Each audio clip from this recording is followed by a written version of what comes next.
So, what is Notion? Well, I asked ChatGPT, and this is what it gave me. Notion is a single space where you can think, write, and plan.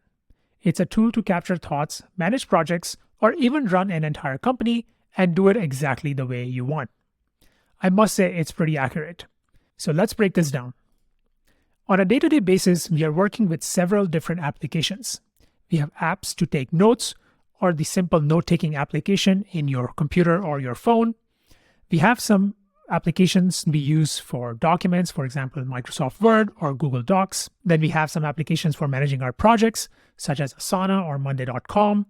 We even have apps for managing our data, for example, Airtable and Google Sheets.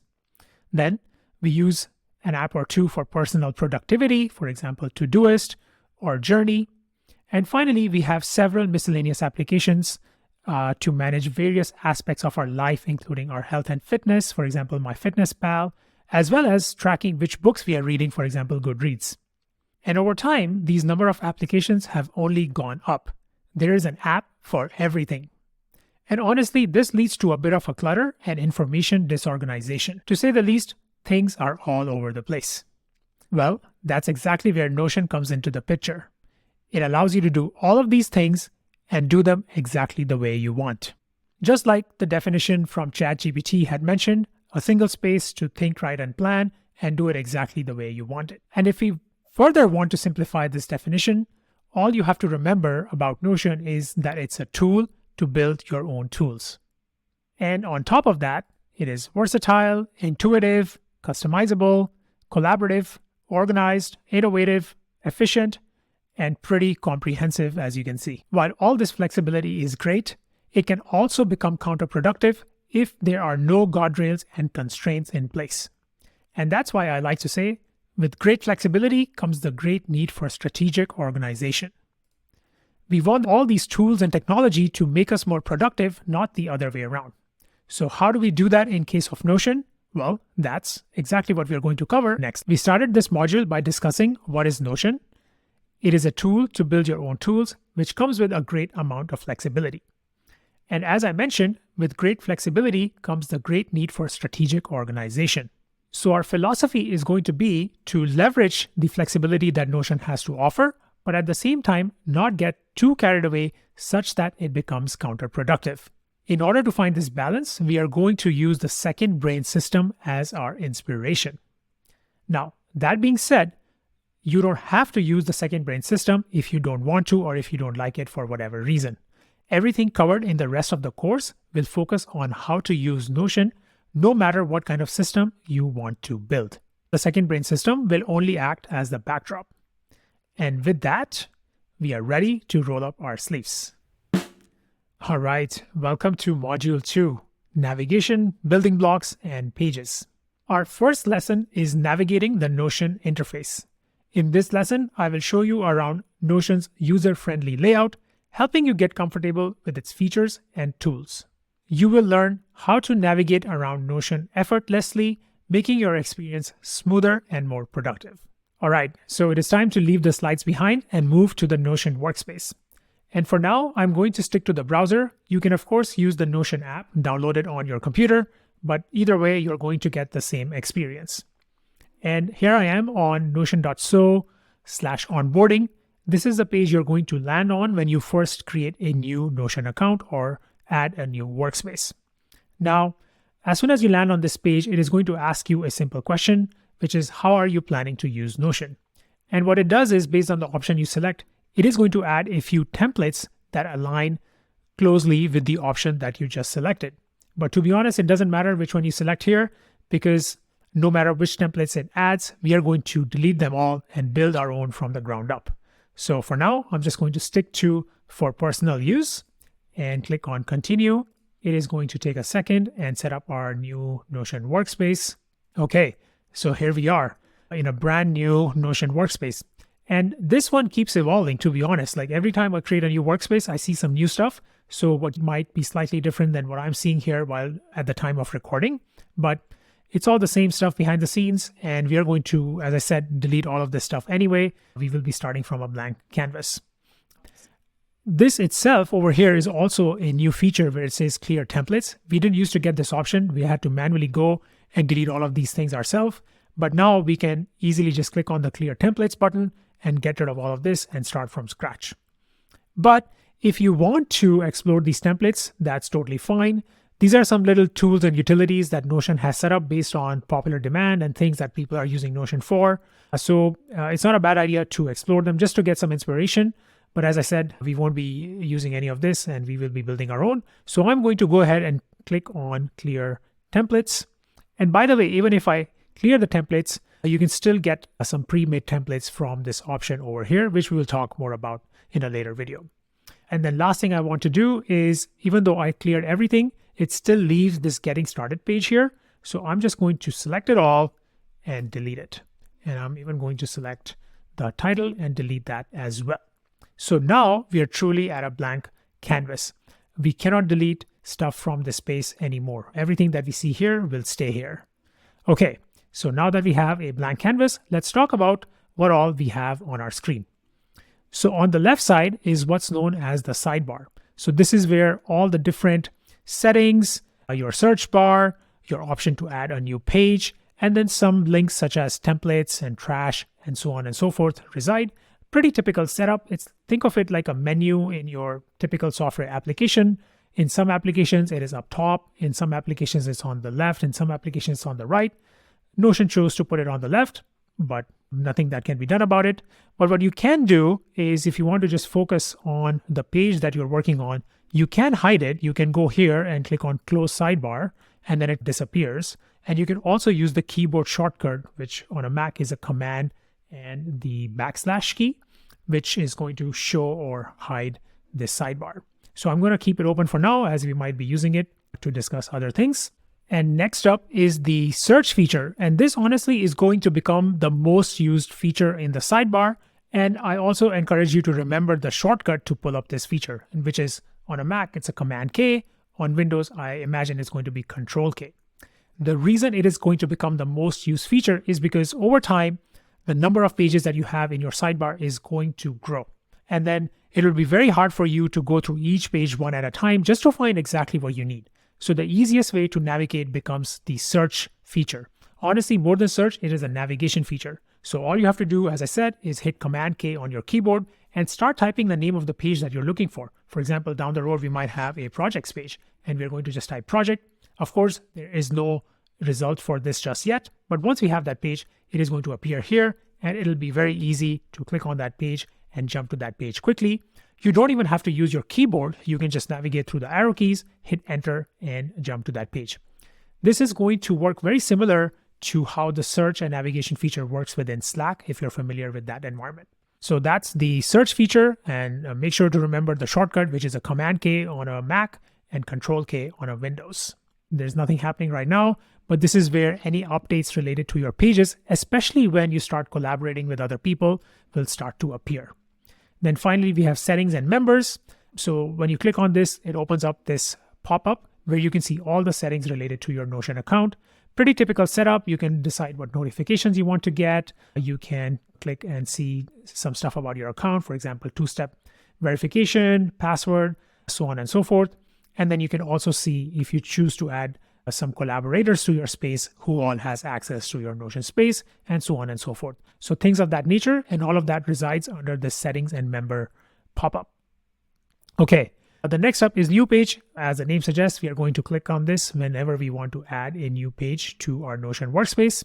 Okay, so let's keep going here. So then continuing down here in the sidebar, and it used to be just 4 of these buttons: create a team space, templates, import, and trash. And we just got a brand new option, which is the Notion calendar. And we will be exploring this in more detail in a later lesson. But for now, I just want to quickly touch on the remaining 4 settings. First one is creating a team space. So if you are going to be sharing this Notion space with other teams within your organization, and you have multiple teams within your company, you might want to segregate everyone's data into separate team spaces, and you are going to leverage this option to do. Next up is templates, a pretty critical one. If you are in a crunch for time, you don't want to build your tool from scratch, you just want to use an existing template, you can click on this button, which is going to open up this large library of templates that Notion offers out of the box. These are free templates that come with every Notion account, and all you have to do is search for something that is useful to you and click on the Get Template button, and that particular tool is going to get added to your Notion workspace for you to use and customize. So that's templates. And as I said, we are not going to be leveraging this option because we are going to be building everything from scratch so that you can build your own templates. And then next one here is import. So this is something that you are going to leverage if you want to bring in data from other sources, for example, from Asana, from Confluence, maybe from an Excel file in a CSV format. So if you have some kind of data handy and you want to map it into your Notion workspace, you are going to leverage this import option. And then finally, we have the trash here, which as the name suggests, anytime you delete anything from your Notion workspace, it is going to end up here in the trash space, and it stays there for a certain period of time before it disappears forever. All right, so that's the sidebar. So let's keep going here. Next, let's move into the middle here. So what you see here is what's known as a Notion page.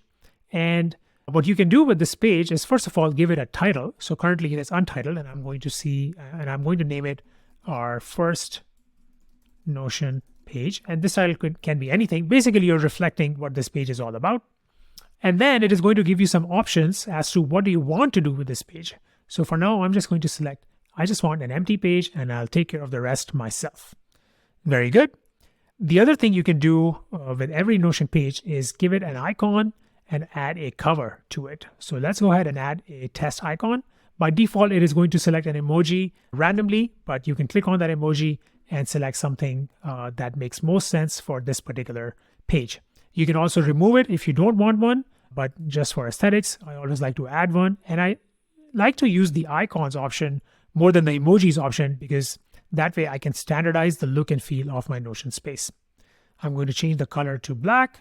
And for this one, I'm going to search for first, and let's see what we get. That's first aid. What about the number one?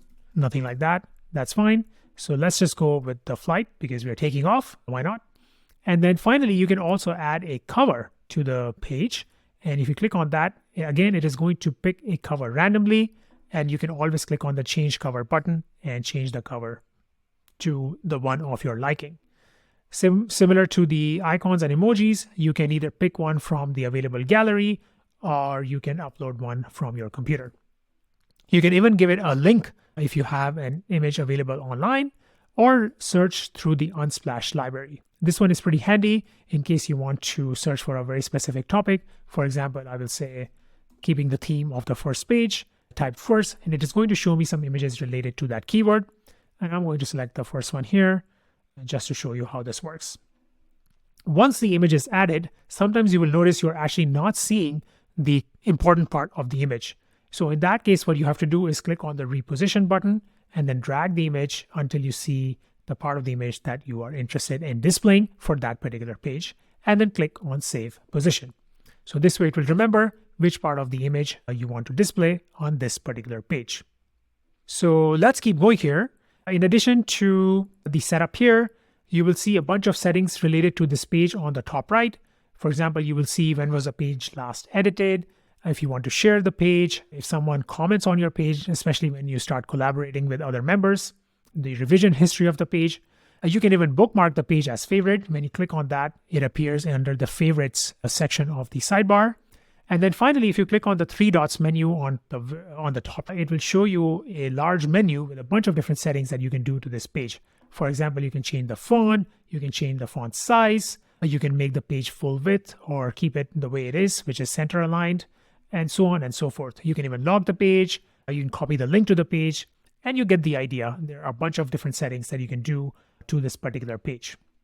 Just one thing to remember is that the settings that you do here on the sidebar are applicable to the entire Notion workspace, but the settings that you do on the right side are only applicable to the currently selected page, and which happens to be our first Notion page at the moment. Very good.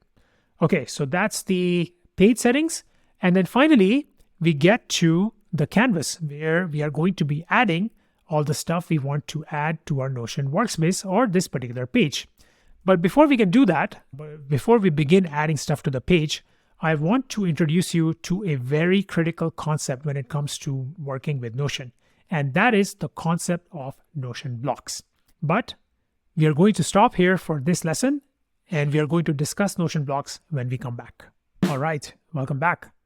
Our next lesson is understanding the page structure. In this lesson, I will introduce you to the building blocks of Notion. We will explore how these versatile elements work together to create dynamic pages and projects. Understanding Notion blocks is the key to harnessing its full potential. So let's get started. So the best way to think about the page structure in Notion is to think of it as a group of individual blocks. As you can see here on the right, a bunch of blocks put together forms the overall page. Now, the question is, what exactly is a block? Block is nothing but an individual piece of content. These are things like paragraphs, images, or even a table like in a Word document. As you can see here on the right, this particular page starts off with a heading, then has an image on the left, followed by some text, then a table, maybe another image, and some more text. So we have 1, 2, 3, 4, 5, and 6. All of these 6 blocks put together forms the overall page in Notion. So blocks are these pieces of content that serve a very unique purpose. And overall, when they're put together, in combination, they form a Notion page. Now, let's take a moment to understand the significance of Notion blocks. Blocks do what a Word document cannot. They offer a dynamic modular approach to content creation, allowing for a mix of media, data, and interactivity far beyond traditional text editing. The best way to understand it is to think about a time when you had something within your Word document and you wanted to move it around or reposition it or resize it, and you just left scratching your head because the block would just not move. It won't move because it's not a block and it is not meant to be moved around like a Notion block is. And on top of that, Word does not have these advanced blocks like adding a video to it or adding a database to it. All of these advanced blocks are available to us in Notion, but not in a Word document. And that's why the definition here says blocks what a Word document cannot. They offer a dynamic modular approach to content creation, allowing for a mix of media, data, and interactivity. And I feel interactivity as well as the mix of media is the key here, because in a Word document, you can do text and maybe an image and some kind of embed, but nothing more beyond that. But in a Notion document, you have many different types of blocks, and some of them are pretty advanced that allow for this very interactive, almost live document that the information is changing dynamically and is easy to move around and so on and so forth. So basically, they allow you to go far beyond traditional text-based editing. So on that note, let's take a look at types of Notion blocks. So the first one is the basic blocks. These are your basic things like text, bullets, headings, so on and so forth, very similar to what you will have in a Word document. Next up is the media blocks. This is where things start to change slightly because now all of a sudden we can add video to our Notion page. We can even add a code block to our Notion page and so on and so forth. Next up is the AI block. So this is a new one and Notion has been pushing very hard on their AI capabilities. But essentially think of it as a block where you can ask it to summarize the entire document or even draft the entire document. So to do any of those things, you use one of the AI blocks. And next up is the database block. And this is a game changer. What you can do with a database block is simply not possible in a Word document because all of a sudden we are talking about storing data, linking different data between different databases, and building all these applications that's just not possible in a traditional Word document. And then finally, we have some advanced blocks. These are things like buttons, syncing data between different blocks, and again, adding to the theme of this interactivity and customization that is possible because of these blocks and something that is not possible in a Word document. So 5 types of blocks: basic blocks, media blocks, AI blocks, database blocks, and advanced blocks. And of course, we will touch on all of them as we progress throughout the course. So when it comes to blocks and pages, there are 3 key things to remember. The first one is that everything in Notion is a block. So as soon as you start typing, you have created your first block. An empty page contains no blocks, but as soon as there's any kind of information in a page, there has to be at least one block. It doesn't matter what kind of it is. It could be a to-do list block. It could be a bulleted list. It could be anything. It could just be a piece of text or a heading. But as soon as there's any information on the page within Notion, you have added at least one block to it. Just to recap, page in Notion is nothing but set different blocks. And these blocks could be various different types. As we saw, there are 5 different types of blocks. Some of the examples are listed here. But here is where things get interesting. In Notion, it can be any kind of block. So it can even be a page block. Because remember, everything in Notion is a block. So even a page in Notion is a block. So by that virtue, page can contain page as a block in it, which is nothing but a nested page, which means that pages in Notion can have nested pages within them. So let me just recap that quickly. Everything in Notion is a block. As soon as you start typing, you have created a new block. Page is built off a set of different blocks, and this can be any block. And as we know, everything in Notion is a block, so even a page is a block, which means that a page in Notion can also have nested pages in them. And this opens up a ton of possibilities, make Notion an extremely versatile tool.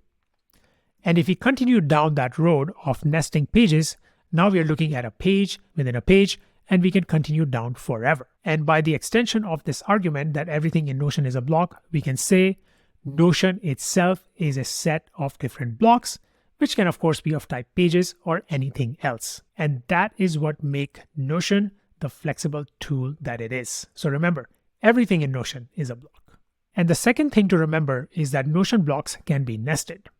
So a couple of examples are, say you have some type of images and text that are nested within a toggle block, which is of an advanced type. Or you can have a bulleted list, but instead of having text in the bulleted list, you have a set of pages. Because remember, even a page is a block, and blocks can be nested. And that again adds to the flexibility of Notion. So far, we have looked at that everything in Notion is a block. And the second thing to remember is that blocks can be nested. And finally, the third thing to remember about blocks is that Notion blocks can be converted. So for example, let's say you have a page with a set of blocks, and one of the blocks on that page happens to be of type text. But for whatever reason, that text gets out of control and it becomes too long, and you think that piece of text should be its own page. All you have to do is select that text and convert it into a page block. And what that will do is all of a sudden within the same page, instead of seeing that piece of text here, you will see a link to another page containing this text. And of course, we will see this in action. But for now, just remember that blocks in Notion can be converted. All right, so just to recap, page is nothing but a set of blocks. Blocks are these individual pieces of content, for example, text, images, or a to-do list. There are 5 types of blocks that we saw in a previous slide. And then there are 3 things to remember about the blocks themselves. Everything in Notion is a block. Blocks can be nested. And finally, blocks can be converted. And with all of that block knowledge out of the way, we are ready to put it into practice and build our first document in Notion. So I'll see you in the next lesson. All right, it is finally time to apply all the knowledge about blocks and pages that we acquired in the previous lesson to start creating some documentation within Notion. But before we can create effective documentation, we should understand or take a look at the definition of what an effective piece of documentation looks like. Because chances are, when you first start using Notion, one of the first use cases you're going to encounter is to be able to create some effective documentation. And you're no longer limited by the capabilities of a word processor, so you must be aware of the features that differentiates documentation in Notion from documentation in a word processor. So first, let's take a look at the definition, and then we will take a look at the features. So I was doing some research and I was looking for a good definition for effective documentation. And then I stumbled upon this definition from the Atlassian website. Atlassian is a company that builds tools like Jira and Confluence, and they know a thing or two about effective documentation. So they define it as effective documentation collects all of the must-know information about a task, project, or team, from account logins to step-by-step instructions in a centralized, organized place. No more digging through email or downloaded files for the latest information. So things to note here are effective documentation has all the must-know information. It has step-by-step instructions. It is in a centralized and organized place, and that is going to be Notion for us, of course. And then the key one here is no more digging through email or downloaded files for the latest information. So you might be wondering, how do we do that? We are going to look at some features that are going to pull in this information to our Notion documentation automatically. We don't have to go digging for it ourselves. Long story short, we don't want our documents to be long and boring that no one reads. We want documents that are effective, to the point, precise, and dynamic that pull in the latest information automatically. So with the understanding of effective documentation, let's take a look at some of the features that are necessary to support this kind of documentation. An effective piece of documentation has certain must-have features. For example, clearly organized, has interactive elements, can be customized, you could collaborate on these documents, can be enhanced with visual aids, you should be able to link and sync with certain documents, you should be able to embed external content, and also be able to export and publish these documents. So these are some of the must-have features, and all of these are of course supported by Notion. And these features as a whole allow you to form that effective piece of documentation that we have been talking about. And finally, in this particular lesson, we are going to take a look at how to organize, how to add interactive elements, how to customize, how to embed external documents, and how to export and publish these documents. For the rest of them, facilitating collaboration, visual aids, and linking and syncing, these will be covered in a later lesson. So now that we understand what is an effective piece of documentation and what are the features necessary to create such documentation, let's switch over to the Notion workspace and start putting together our first document. All right, so here I am in the Notion space that we started setting up in a previous video. And we got to a point where we covered the sidebar and we covered some settings, and then we were about to start adding something to our page. And I said, we need to take a detour and go learn more about blocks and pages. So of course, now that we understand how pages and blocks work in Notion, we can start adding some stuff to our first Notion page. So as soon as you land here, whenever you create a new page, you are given some of these options. So these options are basically asking you, what do you want to do with this page? Do you just want to start with an empty page? Do you want the AI to write something for you? Or you want to import something? Or you want to use a template? So these are similar to the features, what we saw here on the left. And there are some more features under the More button. And these are nothing but some of the Notion blocks at your disposal. But what we are going to do for now is we are going to start with an empty page. So we just click on this empty page.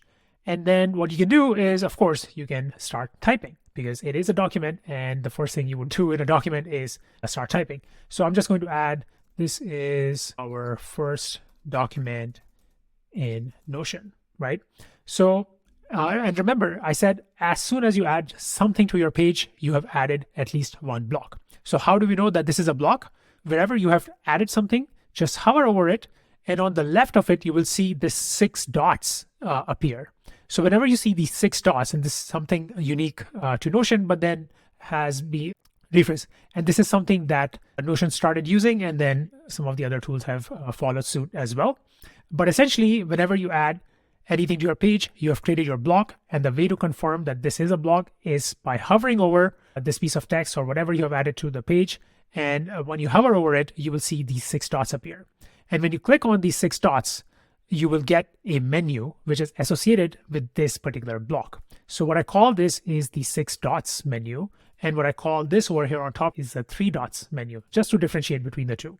So when you click on the 6 dots menu, you will see all these different settings that are applicable to just this particular block. And the other way to confirm that this is a block is when you see these 6 dots, you can click on the 6 dots and actually start to move this block around. Now, of course, there's no place to land this block at the moment. So if I release it, it'll go back to its original position. But once your page is long and has more empty spaces, you will be able to just pick the block and drop it to another location. So that's the block. The other thing to note here is that there's no toolbar or like a menu bar like you would see in a word processor. So how do you make changes to this piece of text? Like what if you want to bold it or style it? Everything in Notion is contextual, meaning as soon as you highlight something, any particular settings that are applicable to that highlighted piece of text or block will appear. So here, as soon as I highlighted this text, I see this menu, which gives me options like I can bold my text, I can italicize, I can strike it through, I can even change the color of the text, and so on and so forth. So as I said, everything in Notion is contextual and only appears when necessary. Very good. So I'm going to go ahead and delete this block for now. So to add our first block, we clicked here and we started typing. What are some of the other ways to add a block?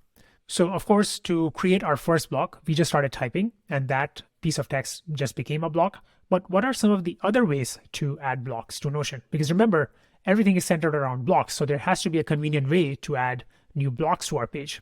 So the easiest and the most effective way is to use the slash command. So all you have to do is on your keyboard, type the slash key, and you will get this menu with all the different types of blocks that this page has to offer, or Notion has to offer rather. As you see, we see the basic blocks, we see the AI blocks, the media blocks, the database blocks, as well as the advanced blocks that we talked about. So as I said, the easiest way to add a new block is to hit the slash key and access the menu. And over time, we will learn shortcuts, so we don't even have to access the menu. We can just type the name of the block. And that's the first way to add a block. So the other way to add a new block is to hover around this empty space, and that will show you a plus button. So when you click on the plus button, it will pull up the same menu that I just showed you through the slash command. And this is the same menu that I just showed you earlier with the slash command. The only difference between the two is that when you use a slash command, you can add a block without using your mouse. So you can just type the name of the block. So for example, if I want to add an image, I would say slash, and I'll just type image. And this will filter down my menu to the name of the block that I just typed in. So then I can hit enter, and it will open up the image block related menu. So I can do that without using my keyboard, but I'm going to undo this one and get rid of that. And if I were to do the same thing using the plus button, I'll just click on the button, it'll open the menu, and I will scroll down to the block that I need and click on it that way. So two different ways of doing it. The slash one is more efficient because you can just use your keyboard and type the name of the block. The plus one, you have to scroll a little bit and get to the block that you need. This one is handy when you don't know the name of your block and you just want to see all the options available. But otherwise, I just prefer using the slash key and typing the name of the block that I want to add to my page. Okay, so the first way was to just start typing. Second one is the slash key. And third one is clicking on the plus button. Okay, so those are the three ways to add new blocks to our page. But if we already have a block to our page and we want to duplicate that block, there's a shortcut to do that as well. So let me go back and add some piece of text here. Here is some text. Now let's say I have this block and I just want to copy it. All I have to do is hit Command D on my keyboard and it is going to duplicate that block. So now I have not one, but two blocks, because you can see each line of text next to it, I can see the 6 dots menu, confirming that both of these are individual blocks. So this is 1 and this is 2. So 2 blocks on our page at the moment. And the way I created it was hitting Command D on my keyboard, which duplicated my original block. Now that we have 2 blocks, we can actually try to move something around. So let's say here's some text on top and here's some text on the bottom. And now we can confirm that we can drag and drop the blocks to different locations on the page. So if I were to swap, here we go, I can just pick it and drop it. Okay, so those are some of the ways to add and duplicate blocks. So let me get rid of this again. And what I'm going to do now is, because we want to form sort of a robust piece of documentation, I'm going to pull in some dummy text so that I don't have to keep typing. And to do that, I like to use this Chrome extension called Lorem Ipsum, which just gives us a lot of dummy text that we can copy and put it in our Notion space. This comes in handy if you're doing things like web development and whatnot, and you need dummy text from time to time. So you can just go here and tell how many paragraphs you need, and then click on copy, and then you come here and you can just paste it just like you would paste another piece of text. So now if you notice, we have a lot of text on our page and it's starting to look like a Word document. It's exactly what we want to avoid. And before we start modifying this, one thing to note here is that it treats each paragraph as its individual block. So this one over here is one block, because if I hover over it, I only see this one 6 dots menu. So I can drag it and I can drop it wherever I want. But the next paragraph right after is its own block, because there was a new line between this word and this word, so it treated it as a different block. But if you don't want this additional block, all you have to do is go here and hit backspace, which will bring it and join it with the previous paragraph. And now those 2 blocks were combined to form this single block. Okay, very good. So let me just undo that. So we have all our blocks intact. Okay, when you have documents like this, of course, you want to make sure that you have proper headings for different parts of your documentation. So when you have a long document like this, you of course want to make sure that there are different headings to highlight different parts of the documentation as necessary. So when you have these long pieces of documents, you of course want to make sure that there are proper headings to highlight different sections of the document. This is pretty typical to any document or even like a blog post. But since we already have all this piece of text, how do we add or inject rather these different headings? So remember, even the headings are a block, and all we have to do is add new blocks and select the right type of block, which in this case will happen to be of type heading. So let's say I want to add one heading between the title of the page and the text over here. So I can just go next to the title of the page and hit enter, and it is going to create this empty space where I can hit the slash key and pull up the blocks menu. And here I can start typing that I want a heading 1. So I click on that, and now we have added a heading, and I'm going to call this one overview. Very good. Now I want to keep doing this. I want to go to different parts of my documentation and add more headings, but these won't be H1s. These won't be heading 1s because you can only have one heading 1 proper piece of documentation. So I'm going to go here and now hit enter again, and now type my slash key and look for heading 2. So this one I will say intro to XYZ, just to name it something. And now I have an H1 and I have an H2.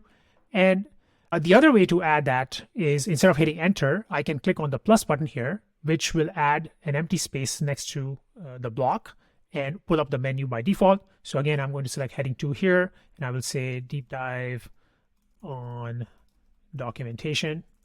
And I'm just making these up. Very good. So now we have one H1, two H2s, and then let's say I want to add an H3 or several H3s. So again, same thing. I can either hit enter between the blocks, or I can hit the plus key, which is going to pull up this menu, and I can say I want an H3, and then I will add the heading over here. This is heading 3, and let's say I want to split this block into 2. So I'll just hit enter, and then I will hit the plus key here and look for the H3 again and say this is another heading 3. Okay, so now our document is starting to take shape. We have an H1, we have some H2s, and then we also have some H3s. Very good. So another piece of block that comes in really handy for effective documentation is the table of contents block. And to add that, what you have to do is you go back all the way to the top, because it typically exists at the top of the page. And again, you will go here, hit enter, and I'm going to use the slash key this time. And I'm going to type table of contents. So it filters it down to table of contents. And as soon as I click on it, I'm going to see all the headings that I added to this documentation, and they're properly nested as well. So we have our H1, H2, and H3, and another H3. Very good. Now, remember, I mentioned that each block comes with its own set of settings. So even a table of content block, for example, has its own set of settings. So when I click on the 6 dots menu, it'll ask me, what do you want to do with this block? So one of the things would be I can copy the link to the block, or I can even color the block. So let's say I want to add some background color to my table of contents. So I will go here and select the color that I want. So let's say blue. And now that's going to add this background color to our table of contents. So already the document is looking very robust. But now let's say we want to take our documents even up a notch. We want to add more visual elements to our document. So let's say we want to add an image above this paragraph. So I'll go here, hit enter, and again, I'm going to use the slash key, and I'll just type image. So it gives me an option that I can either upload an image, add a link to an image, or even select an image from Unsplash, which is a free tool to use. So I'm going to go with this option, and I'm going to select a random image here, or maybe let's type document and see what we get. Okay, there we go. So let's pick something like that. Looks good. So now the image has been added to our document as well.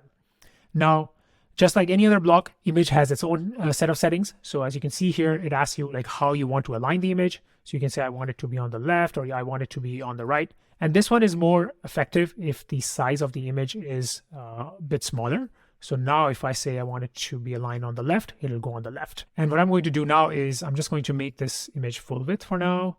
There we go. And make sure that it is properly aligned. Very good. And of course, if you added the image in the wrong place, you can always just pick the block and move it to another location so that the image is at the right place. Or you can do the same with any other block as well. So I'm going to Command Z. There we go. Okay, so now we have some text, we have some headings, we have a table of content, we have images. And finally, let's talk about some dynamic blocks here. So far, what we have added is all static, and whatever we add here stays here unless we change it manually. But what if we want to pull in some information dynamically so that if it's updated in a different location, it is automatically updated here in Notion as well? And one great example of this is embedding a workflow document to your Notion space. So for workflow documents, I usually use this tool called Miro. And I've created a dummy document here, and I just named it Notion Embed. So this is something, for example, let's say the team is working on independently outside of a Notion document, and changes are happening here all the time, but it is relevant to the documentation that we are creating in Notion. One way would be to take a screenshot of this and embed this in Notion, but that will only keep it static and it will not update as the Miro document evolves and changes. So what we want to do instead is somehow embed this document in our Notion page so that as the Miro board evolves and changes, we can see those changes in the Notion document as well. And this is how we are going to start to pull in some of these dynamic pieces of information. So the way you would do that is, and of course, this is going to be different for each tool, but essentially you're looking for some kind of a share URL. So I'm going to go here, click on share, and copy this link over here that says anyone with the link can view. And I will copy the board link, and I will go over back to Notion and find the appropriate location in my documentation. So let's say it belongs right here. So again, I'm going to hit enter. And for this, there are two ways to do it. One is you can always just try to paste the URL, and then Notion will automatically detect what it can do with that URL. You can either just create a bookmark, you can leave it as it is, just like a link, or you can select this option that says embed the Miro board. So if I click on this button, it is actually going to bring in the workflow directly from Miro to a Notion document. So as you can see, what I see here is exactly coming from over here. And as this changes and as I refresh my Notion page, the latest one will also be pulled in. So that's one way to do it. Let me undo that and let me delete this block altogether. The other way to do it is to use the embed block, because sometimes Notion doesn't understand that you're trying to embed. So you can hit the / key and type embed. And once you click on this, it is going to ask you, hey, what is it that you're trying to embed? You can either give it a link or you can upload a file from your computer. So for example, you have an attachment, maybe you have a PDF. Comes in really handy if you're planning your travel and you want to upload some tickets or stuff like that. So here I'm just going to use the embed link since I have one. And I'm going to paste this and click on embed link. And we are going to get the same result like last time. The Miro board is going to get pulled in. Very good. And then what we can also do is give it an H3 just so we can jump to it easily. So we can say H3 Miro board. Very good. And now since I added another H3 here, if I go up to my table of contents, I will see the Miro board link here. And if I click on it, it is going to take me directly to it. And the other cool feature is that if you want to link someone to this Miro board specifically within the Notion document, you can click on the Miro board block, the heading block, and copy the link to the block. And once you have the link to the block, and if you go to a new tab and paste that link, it is going to take you directly to that block. So you don't even have to scroll. There we go. Very good. Okay, so that's the embed and the dynamic documentation.